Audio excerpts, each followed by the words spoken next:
Thank you very much for being here. We have largely an energy group today. We're looking to be very energy dominant, and we will be in a very short order. These are great professionals, but before we do that, we'll be signing an executive order having to do with COVID and schools. Lindsay? Yeah.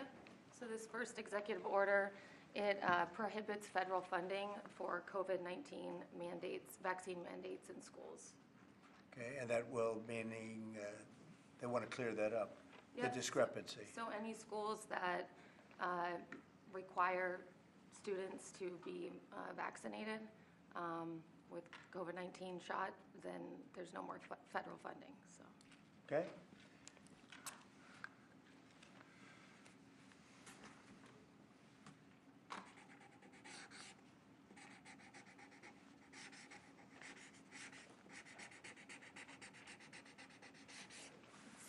Okay, that solves that problem. Sir, will the Department of Education have to handle that? Yes, it'll go through the Department of Education. Okay? Thanks.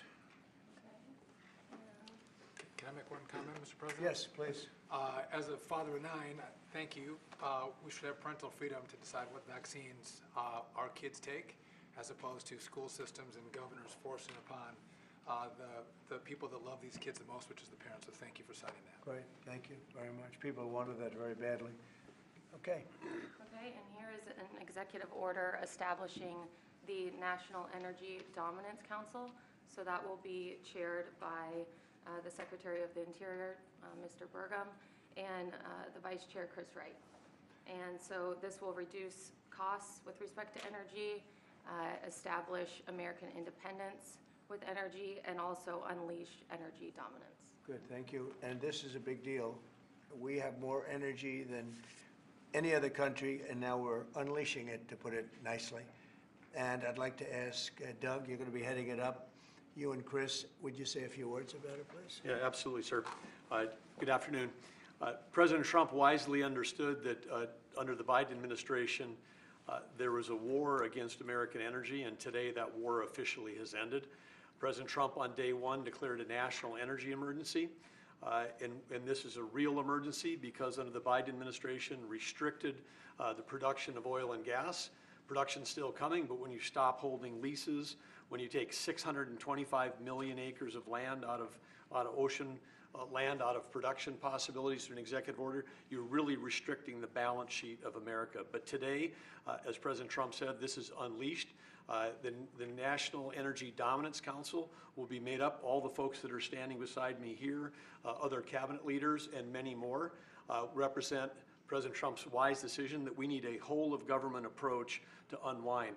The Biden administration had a whole of government approach that had the war against U.S. energy. Now we need to turn that around 180 degrees and unleash that potential. We've got to unleash it from the Gulf of America all the way up to Alaska. We have amazing resources in this country, and we haven't been getting a return on them. Many of these are under public lands. The interior has 500 million acres of surface, 700 million acres of subsurface minerals, critical minerals, and offshore close to 2 billion acres. And that balance sheet is the biggest balance sheet in the world, and it's been completely underutilized. Everybody knows we have 36 trillion in debt as a country, but no one knows how many hundreds of trillions of dollars of assets we have. And President Trump is asking us to go get a return on that investment for the American people. And with that, we're going to have prosperity at home with lower prices, and we're also going to have peace abroad, because the wars that we've been engaged in, or our allies have been fighting over the past few years, have been funded by the oil sales of our adversaries. So we have an opportunity, and we also are in an AI arms race with China. The only way we win that is with more electricity. And we also have an energy emergency in terms of electricity. Too much intermittent, unreliable, not enough base load. We've been shutting down the base load that we have. President Trump is going to reverse that, and it's going to allow us to win the AI arms race, which is the most important thing that we have to do relative to our future. So with that, I want to say again, thank you to President Trump, and I want to thank my fellow members of the Energy Council here. I'm going to kick it over to the Vice Chair, Chris Wright, who's the Secretary of the Department of Energy. Thank you, Secretary Burgum. Today is truly a great day for our country today. And Secretary Burgum laid out so many of the problems the last 4 years. If you put barriers in front of energy, you make it more expensive, you make it less reliable, you make it harder to do business here, and harder for our consumers to pay their bills. With this fantastic action from our president, we now have authority across the government to lean in to fix these problems. And I'll start out with one specific right away. This morning I signed our first LNG export license, unpausing the pause in action. The Commonwealth LNG project that'll be on the Gulf Coast in Louisiana is now officially ready to go. This will be a large construction project for American workers. It'll draw demand for more American energy production that'll be shipped overseas to our allies. Many more of those to come. We're also working aggressively to roll back standards that have made appliances more expensive for Americans, and dishwashers that take 2 hours long and don't get your dishes clean. Nobody likes that. That's about standing in the way. And with this President Trump and our new National Energy Dominance Council, there's so many things we can do to make American lives better, bring down costs and grow opportunities. And with that, I'm going to kick it over to a fellow member of the council, our Administrator of the EPA, Lee Zeldin. Thank you, Secretary, and honored to be serving on the Energy Dominance Council. At EPA, we're doing our part to power the great American comeback. And President Trump has made it clear that he wants EPA to be doing our job to ensure that we are unleashing energy dominance however we can help, that we are assisting in making America the AI capital of the world, that we are pursuing permitting reform, that we are helping to bring back American auto jobs. This is the mandate of the American public. The Trump mandate, it was clear, and the guidance from President Trump to me when he asked me, thankfully, for the opportunity for us to be able to serve together in partnership to unleash energy dominance. This is a moment that we must meet. To that end, it is important to note that the prior Biden-Harris EPA issued a waiver to California for tailpipe emissions. This was a rule that should have been submitted to Congress. We will submit it to Congress. Congress will have the opportunity through the Congressional Review Act to make that waiver go away. We will do everything in our part to help the American people to make life in America more affordable. The golden age of American success is upon us. If you're excited about the last 3 weeks, that was just a taste of the main event, the entree to come, the next 4 years being the greatest term in the history of the American presidency. With that, I'd like to introduce Sean Duffy. Thank you. So, first of all, thank you for the work on dishwashers. We use more water to wash our dishes before we put them in the dishwasher. That's right. We're not saving water, we're using more water, so thank you for that. But I'm also joining the EPA. We've introduced our rules to start to look at the CAFE standards. So we're looking at how much it costs for end users when they put gas in their car. And the Biden era standards are costing billions of dollars in taxes and carbon credits, which drive up the cost of vehicles. And so we're going to remedy that, rectify it, and make sure we're bringing down the cost of a car, number one. Number two, if I could just mention, Mr. President, per your direction, we are going to move forward with a permitting process for the Texas Gulf Link deep water port, making sure we can move energy in and out of the country. So that was held up for 5 years. And it was stonewalled, bureaucrats got in the way.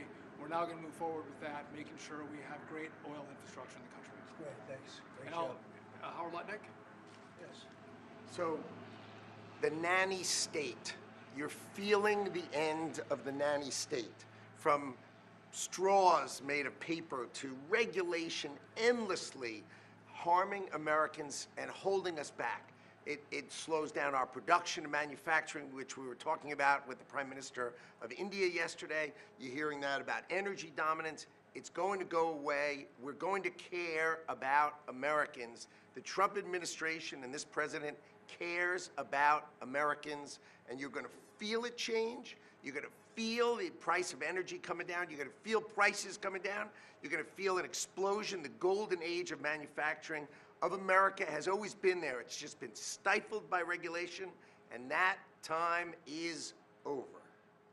Thank you very much, Howard. Please. Mr. President, I just want to say that you've built such an incredible team, and Secretary and Chairman Burgum, that he's been working on this his whole life. And so what I expect you to see, sir, is action as early as next week that is going to shock people about how good it is for Americans. And so thank you for your leadership, sir. Thank you very much, Kevin. And we are also working on a project that has been under wraps for 20 years. Everybody wanted it. It's been held up by New York. It's a pipeline that will bring down the energy prices in New York and in all of New England by 50, 60, 70%.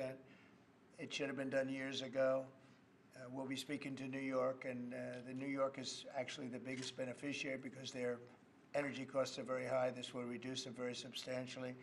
But all of the governors want this to happen, and I think it's going to happen. It's now going to happen. It's something that's would rather not have to go eminent domain. We'll do that if we have to in New York, but hopefully we won't have to do that. This again will bring down energy prices in New England by numbers that nobody can even believe, probably 50, 60%, maybe even more than that. A lot of them don't even pay energy because they have no energy. They use logs. They go out and they cut down a tree. It's really a terrible situation. So we're going to get this done, and we can have it done once we start construction. We're looking at anywhere from 9 to 12 months, if you can believe it. It's going to go very rapidly. The other thing I'd like Doug to mention, the 635 million acres that Biden so viciously took out of our net worth. If you look at it from the standpoint of a company, you talk about net worth. They've destroyed our net worth. We're putting it back. It will be back as of this afternoon. And Doug, could you mention that? All of the millions and millions of acres that he just handed back to nobody. The executive order by President Biden that wiped out these trillions from our balance sheet. President Trump signed an executive order instructing me as the Secretary of Interior to unban that ban, and that's been accomplished. And so those are back on the U.S. balance sheet. Okay. Sorry, which one is that? The 625 million acres of offshore that was banned from further lease sales. Further anything. And You couldn't even- 625 million acres is Right. 1/3 the size of the lower 48 that was taken off our balance sheet. It's back on there now. President Trump cares about the American people. He knows that these public lands belong to the public. They don't belong to Washington bureaucrats from the prior administration, and we're going to make sure that we get a return on investment for the American people. The amount of money that he took off our balance sheet, if you look at it as a balance sheet, it was incalculable. Nobody's ever seen anything like it. And he did that, I guess, in the last few days of the administration. He just wiped it out. 635 million acres, which if you sit down and look, it's like, that's a major part of the ocean. And he just gave it away and took it away. And fortunately, it wasn't done with an act of Congress or anything. And we did it in a, I think, very abbreviated, very quick, and very legal procedure. And it's now back on our balance sheet. It's back as part of our country. What they did was so horrible. It was just a terrible thing to do, an unbelievable thing to do. Also, they mentioned dishwashers and sinks and showers and the whole thing. We're going to get rid of those restrictions. You have many places where they have water. They have so much water they don't know what to do with it. But people buy a house, they turn on the sink and water barely comes out. They take a shower, water barely comes out. And it's an unnecessary restriction. And basically, I think we're going to be going back to the Trump rule. We had it, and everybody was happy, and then these people came in and they restricted it again. So we're going back, and we'll get it approved by Congress. In addition, we'll get it approved by Congress. So for 4 years, it's good, but we're going to get it permanently taken care of. And again, very environmentally friendly. But we want to be able to, when somebody turns on a sink to wash their hands or presses the button for a dishwasher, and there's barely enough water to, I mean, there's no water. And you know what they do? They press the button 10 times. They run it 10 times. So it ends up costing a lot more. So I know you're working on that. And where are we on that? We're working closely with the Department of Energy with regards to rules that were enacted during the Biden administration. Inside of the EPA, we are overhauling the water sense standards that are there to update them for the American people, to bring down cost of living and combat inflation, and just pursue common sense. Good. Well, we have more oil and gas than anybody else in the world. We're opening up ANWR again. As you know, we got something Ronald Reagan couldn't do it. No president was able to do it. I got it. And the first week in office, the Biden administration terminated that. ANWR is the biggest site, probably bigger than Saudi Arabia. We don't know yet, but it's of that size or bigger. And we hit gold, and I call it liquid gold, but we hit gold, and for whatever reason, they terminated it, and we were just ready to start utilizing it. This could take care of all of Asia, energy-wise, very close to Japan. In fact, Japan wants to go and be our partner in doing the pipeline going right into the ships. So they expressed tremendous interest. So did Prime Minister Modi of India. And just in closing, both Prime Minister Modi and the Prime Minister of Japan, both very good people, they said we couldn't make a deal. We couldn't get any energy. I mean, you wonder what was going on with our country. They couldn't make a deal to get any energy from the Biden administration. They just couldn't do it. There was nobody to deal with. They didn't know how to go about it.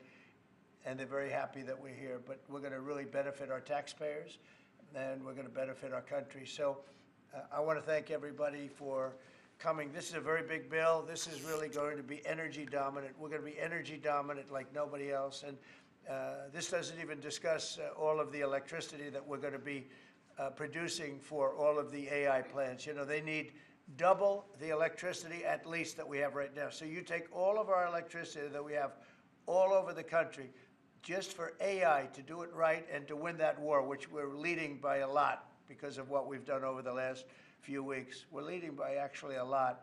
But if you take all of it, we have to double our electricity needs just for the AI, and that doesn't include the other technologies. So it's a real honor to sign this bill. We're going to also work on CAFE standards. Lee, you're going to be doing that and make that whole situation, bring that back into reality, and I think very quickly, having to do with cars. Thank you very much.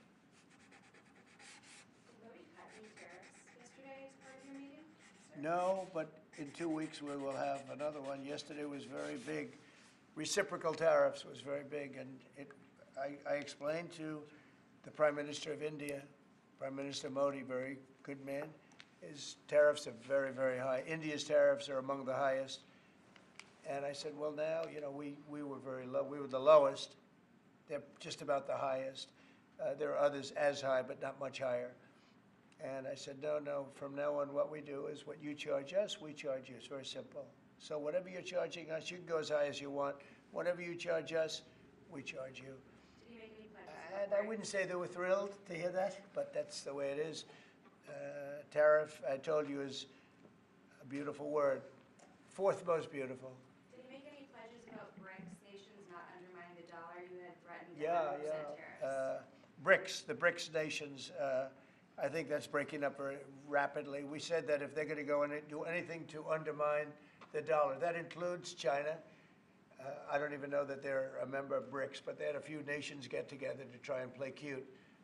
And I said, we're going to put a 100% tariff on every one of those nations. And at the mere thought of saying that, I think that's all broken up. That idea has no longer sailed.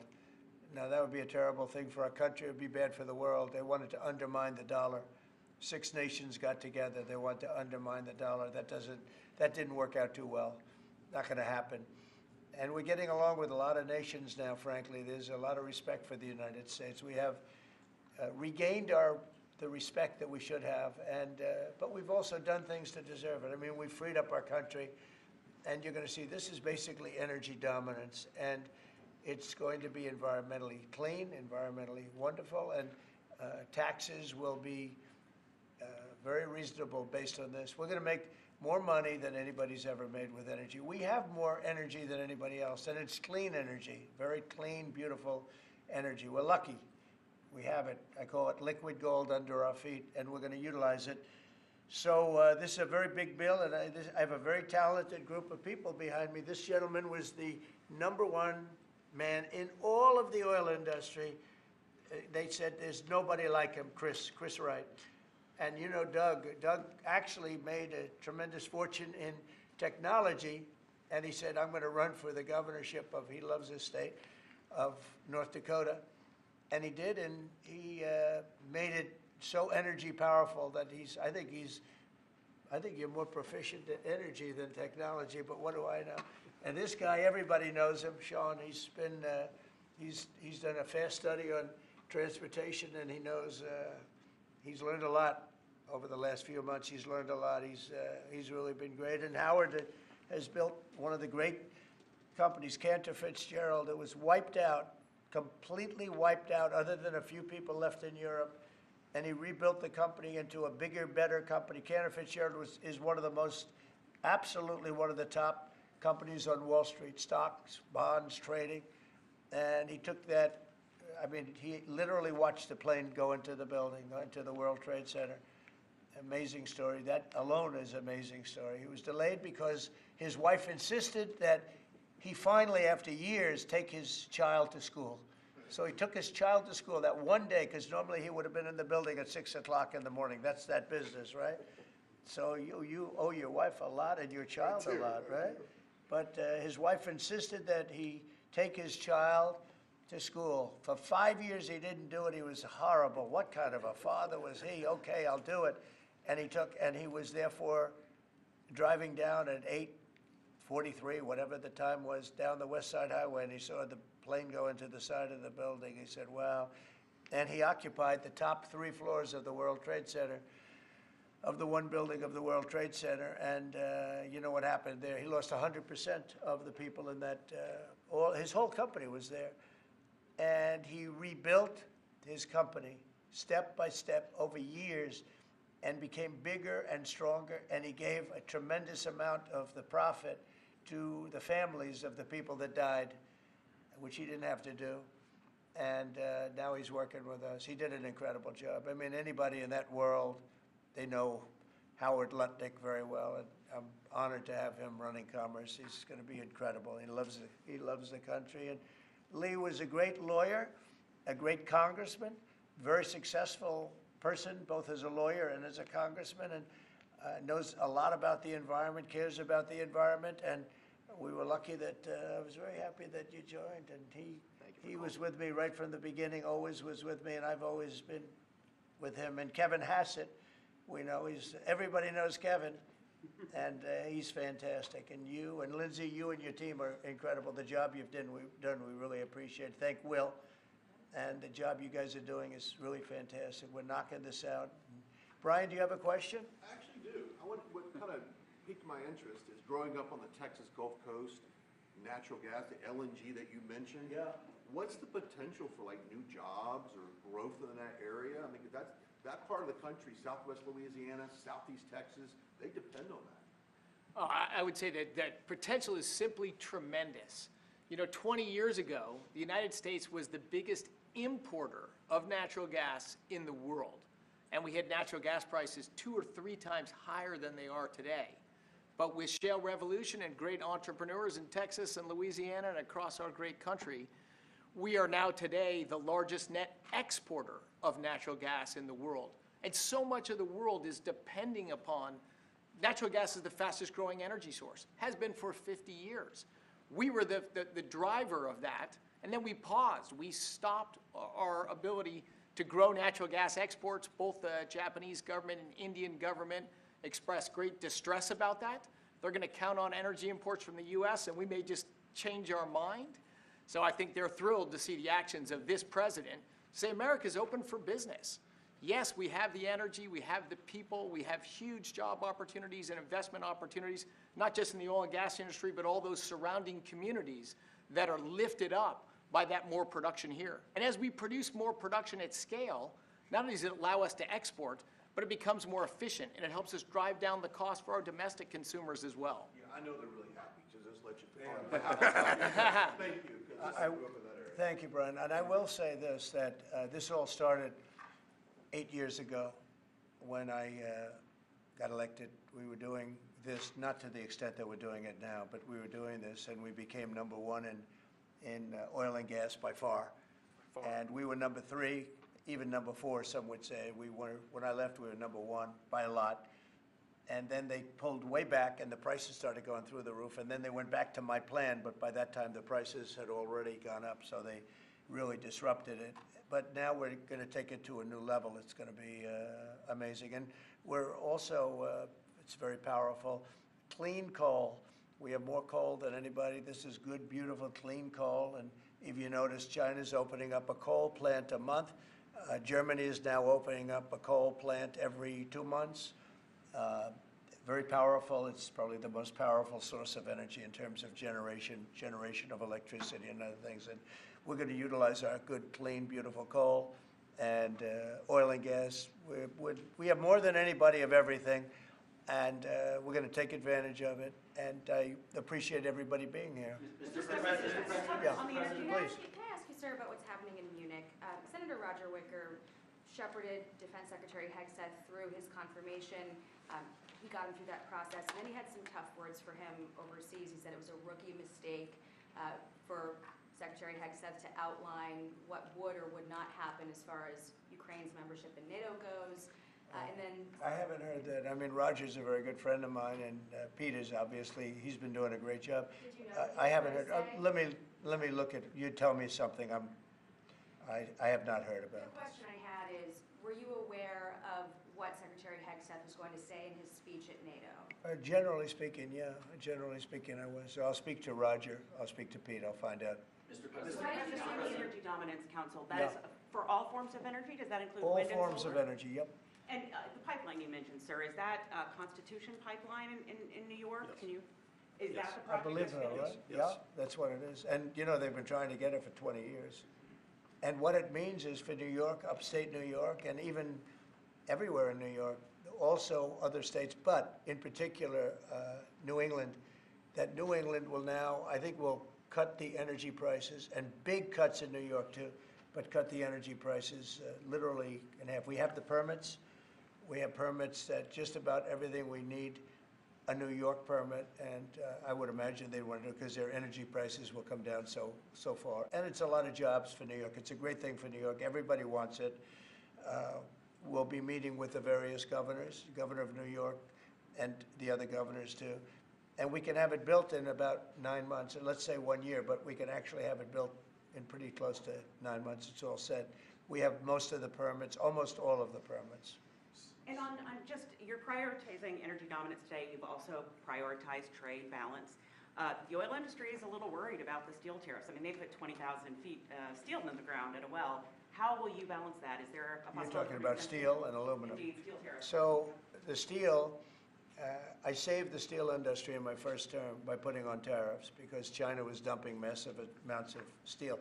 Others also, but mostly China. And I put very substantial, we took in $600 billion worth of tariffs from China. No other president's taken up, literally haven't gotten 10 cents from China, not 10 cents. And hundreds of billions of dollars came in from China. And they understood it. They understood what I did. But the dumping stopped. And had I not done that, you wouldn't have one steel mill, I think I can say, not one steel mill operating in this country. And we need steel. We need steel. I mean, there are some things you have to have, and steel is one of them for military, et cetera. So I think steel is going to be very strong. It's going to be very strong. I think it'll go back to being really powerful. We saved it. I mean, we were talking about U.S. Steel last week. U.S. Steel would have been closed, totally closed. We saved it. And now it's going to become, I think, very, very profitable. The tariffs are going to save a lot of industries. Mr. President, U.S. Steel, can I just follow up on U.S. Yeah, Steel just go very ahead, quickly, finish sir? up. If the Japanese company that's interested in U.S. Steel wants to take a minority stake as opposed to full ownership, is A that fine? minority stake I wouldn't mind greatly, but what they're doing right now is they're going to be investors, and they're going to be investing in, I think, debt and various other things. But we didn't want to let U.S. Steel go to a foreign company. U.S. Steel was the greatest company in the world for a period of 15 years. It was, you know, it was the big deal 80 years ago or so. And psychologically, we can't even think about letting that happen. But what is going to happen, and we've already seen it, you see it in the stock price, with the tariffs, U.S. Steel is going to be a real powerhouse again. Mr. President, if I could just follow up on Jackie's question about Munich. Vice President Vance's speech to the conference has ruffled quite a few feathers in Europe. What did he say to ruffle them? I don't know. He was talking about the freedom of speech and migration in Europe. Do you believe that European leaders have a fundamentally different view of the world than this administration's? Well, I heard his speech, and I tell you, you're talking about JD's speech, right? Yes, sir. I heard his speech, and he talked about freedom of speech, and I think it's true in Europe. They're losing their wonderful right of freedom of speech. I see it. I mean, I thought he made a very good speech, actually, a very brilliant speech, yeah. Europe has to be careful. And he talked about immigration. And Europe has a big immigration problem. Just take a look at what's happened with crime. Take a look at what's happening in various parts of Europe. I thought his speech was very well received, actually. I've heard very good remarks. And in regards to Ukraine as well, yesterday you mentioned that you thought Ukraine's NATO aspirations were one of the main reasons that the war broke out. Who do you blame for the war, Ukraine or Russia? Well, I think that there were a lot of people to blame. All I can say is very simply, if I were president, that war would never have happened. And you know what else wouldn't have happened? The Middle East wouldn't be all blown up, and October 7th wouldn't have happened either. Those two areas, you wouldn't have inflation, you wouldn't have October 7th, you wouldn't have Russia and Ukraine fighting. None of those things would have happened if I were president. So to follow up on the Mr. Middle President? East, earlier this week. Yeah, please. You mentioned auto tariffs the other day. Yeah. When do you plan to unroll? Howard, I'd say over the next, sometime, maybe around April 2nd. I would have done them on April 1st, believe it or not. I'm a little superstitious. No, literally, we had it planned for April 1st. I said, let's make it April 2nd. You know how much money that costs? That costs a lot of money just that one day, but we're going to do it on April 2nd, I think. Is that right? That's right. Okay? Thank you. The lead prosecutor in Eric Adams' case resigned today, saying anyone who didn't press forward would be a coward. What's your reaction to that and to the overall implication that politics were at play here? Well, I don't know about it. I mean, obviously, I'm not involved in that. But I would say this, that if they had a problem, and these are mostly people from the previous administration, you understand, so they weren't going to be there anyway. They were going to all be gone or dismissed. If not, they know on Tuesday they're all being dismissed. You know, the whole country is being, because what you do is you come in and you put new people in. So when you say resign, they're going to be gone anyway.